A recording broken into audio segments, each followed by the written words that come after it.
more than 20 years old. It comes from a different time when our leaders were less enlightened and morality was not as advanced as it is today, obviously.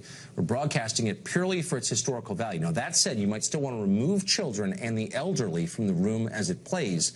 It could be triggering to the sensitive. Here it is. That's why our administration has moved aggressively to secure our borders more, by hiring a record number of new border guards, by deporting twice as many criminal aliens as ever before, by cracking down on illegal hiring, by barring welfare benefits to illegal aliens. The jobs they hold might otherwise be held by citizens or legal immigrants. The public service they use impose burdens on our taxpayers. It is wrong and ultimately self-defeating for a nation of immigrants to permit the kind of abuse of our immigration laws we have seen in recent years, and we must do more to stop it. Wow, and to think he said that on national television during the State of the Union, no less. Does Hillary know about this? President Clinton used the highly offensive term illegal alien. Criminal aliens were referred to as, quote, criminal aliens, and he warned that illegal aliens take the jobs of American citizens and take a toll on public services. He bragged about increasing deportations. In other words, the Bill Clinton of 1995 told the truth about immigration plainly and without apology. That was a very different time and a very different Democratic Party, one that cared about the country it governed. The party would never tolerate such hate think today, nor would the media. It's too clear and easy to understand, and therefore people might be persuaded by it. Speaking of the Clintons, they're under investigation yet again. Set your clock by it. The Senate Judiciary Committee is launching a probe into Hillary Clinton's actions while she was Secretary of State. According to the Daily Caller News Foundation, which first reported the story in April, Clinton pressured government officials in Bangladesh to drop a corruption investigation of Muhammad Yunus, a businessman and Clinton Foundation donor. Peter Schweitzer is the president of the Government Accountability Project. He's also the author of Clinton Cash and Throw Them All Out, two great books, and he joins us tonight. So, Peter, what's the substance of this investigation? What are they looking for? Well, basically, the substance of this investigation is that senior State Department officials, in seeing this investigation taking place of this longtime Clinton friend, told the Prime Minister of Bangladesh to get their mother, the Prime Minister, to call off the dogs on the investigation. And if they didn't do that, according to the Prime Minister's son, they were going to have the IRS audit him.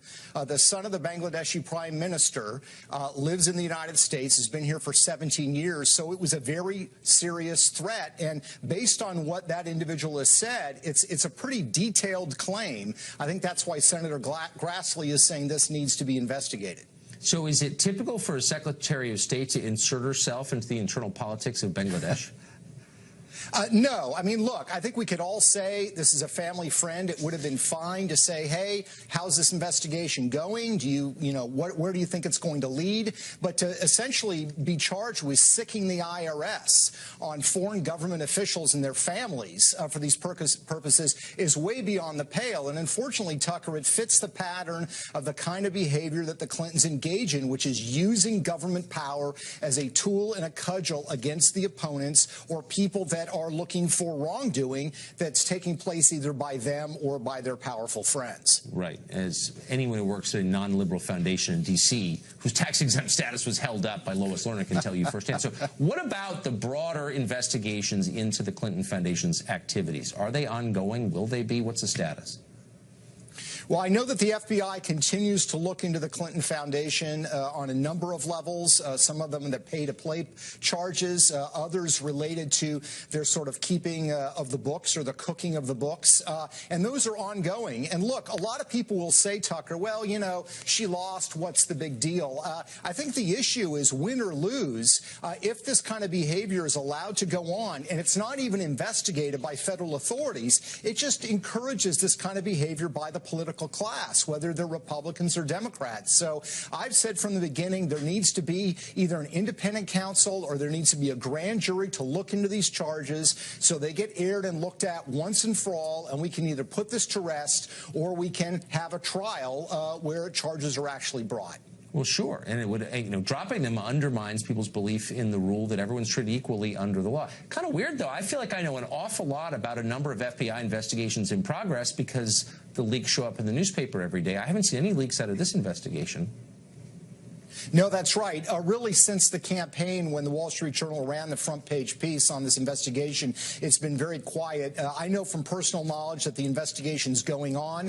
Where it has stood for a while, Tucker, is that FBI field offices went to the Department of Justice looking for subpoena power and other tools. They were turned down by the Obama Justice Department. It'll be interesting to see under the new Attorney General, Jeff Sessions, whether that changes. I think it should. I think it's a question of giving them the right tool, and let's just see where the facts lead. I think that's ultimately where we all should come down on this. Of course. And by the way, just for the record, I'm glad there are no leaks. There should never be leaks from ongoing investigations. So I do find it curious that the Clintons are never announced, in addition to all their other titles, as subjects of a current FBI investigation. That seems like maybe you could add that to the list of titles. Yeah, it'd probably be pretty repetitive, Tucker. That's something that could be said for quite a while. Going back to the 90s, even in the 2000s, there were certain claims about conduct that was taking place, the Mark Rich pardon, and now with the Clinton Foundation. It's an ongoing look, and I think it just requires the kind of investigation that at least some people in Washington don't seem to want to take place, which, for the life of me, is ridiculous standard. I mean, when they sold all the presidential pardons? Yeah, I was here for that. That was great. Peter, thanks for joining us. Thanks, Tucker.